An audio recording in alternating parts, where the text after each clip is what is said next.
সাহেবকে সালাম দেওয়া নিষেধ, অথচ আপনারা জানেন প্রত্যেক মুসলমানকে দেখা হলে সালাম দিবে, সালাম দেওয়া ওয়াজিব। এর মধ্যে শরীয়তের হুকুম, কিছু মানুষকে আমরা সালাম দিতে পারবো না অনুমতি ব্যতিরেকে বা যেই কাজে ব্যস্ত আছে সেই কাজ থেকে ফারেক না হওয়া পর্যন্ত।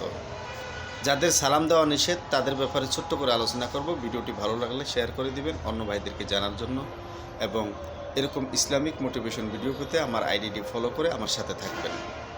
1 নম্বরে, নামাজরত ব্যক্তিকে সালাম দেওয়া নিষেধ।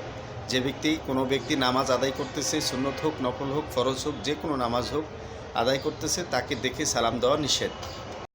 2 নম্বরে, কোরআন তেলাওয়াতকারী ব্যক্তিকে সালাম দেওয়া নিষেধ। কোরআন তেলাওয়াতকারী ব্যক্তিকে সালাম দেওয়া যাবে না, কারণ কোরআন ও আল্লাহর একটি ইবাদত এবং কোরআন পড়া আমাদের জন্য ফরজ, শিখাও ফরজ, কোরআন পড়াও ফরজ, পড়ানোও ফরজ, কাউকে শিক্ষা দেওয়াও ফরজ। 3 নম্বরে, রিজিকে মশগুল ব্যক্তিকে, অর্থ হইল যিনি খাওয়া দাওয়া করতেছেন, খানাপিনার মধ্যে আছেন, তাকে সালাম দেওয়া নিষেধ। 4 নম্বরে, হাদিস পাঠে ব্যস্ত মুহাদ্দিসকে, কোনো মুহাদ্দিস সাহেব হাদিস তাকরির করতেছেন বা পড়াইতেছেন, সে অবস্থায় মুহাদ্দিস সাহেবকে সালাম দেওয়া নিষেধ।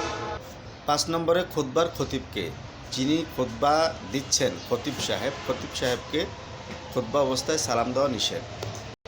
6 নম্বরে, খতিবের খুতবা শ্রবণকারীকে সালাম দেওয়া নিষেধ।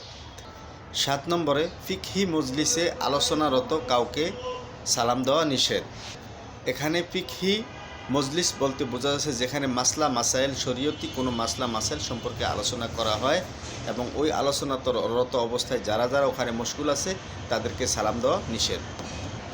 8 নম্বরে, পায়খানা প্রস্রাবে ব্যস্ত ব্যক্তিকে সালাম দেওয়া নিষেধ। যে ব্যক্তি পায়খানা অথবা প্রস্রাবে ব্যস্ত আছে, প্রস্রাব পায়খানাতে লিপ্ত আছে, ওই অবস্থায় তাকে সালাম দেওয়া নিষেধ। 9 নম্বরে, কোনো কাফেরকে সালাম দেওয়া নিষেধ। সালাম শুধু মুসলমানকে দিবে, কোনো কাফেরকে বা অন্য ধর্মাবলম্বীকে সালাম দেওয়া নিষেধ। 10 নম্বরে, প্রকাশ্যে পাপাচারে লিপ্ত ব্যক্তিকে সালাম দেওয়া নিষেধ। প্রকাশ্যে পাপাচারে লিপ্ত ব্যক্তিকে সালাম দেওয়া নিষেধ, সে হোক মুসলমান হোক অন্য কোনো ধর্মাবলম্বীর কোনো কথা নেই এখানে। প্রকাশ্যে পাপাচারে লিপ্ত ব্যক্তিকে সালাম দেওয়া নিষেধ। এরকম 10টি, এই 10 জন ব্যক্তিকে পরিবেশের কারণে সালাম দেওয়া নিষেধ। আর যাদেরকে সম্পূর্ণ নিষেধ তারা হলেন কাফের, তারা হলেন প্রকাশ্যে ব্যভিচারে লিপ্ত ব্যক্তি এবং পায়খানা প্রস্রাবে ব্যস্ত ব্যক্তিকে সালাম দেওয়া নিষেধ। এই সমস্ত লোকদেরকে সালাম দিবেন না, আপনি আপনার কাজে চলে যাবেন।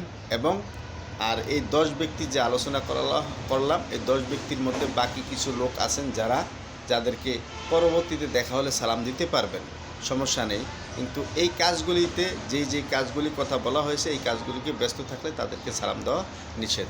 ভিডিওটি যদি ভালো লাগে অন্য ভাইকে জানার এবং দেখার সুযোগ করে দিবেন শেয়ার করে।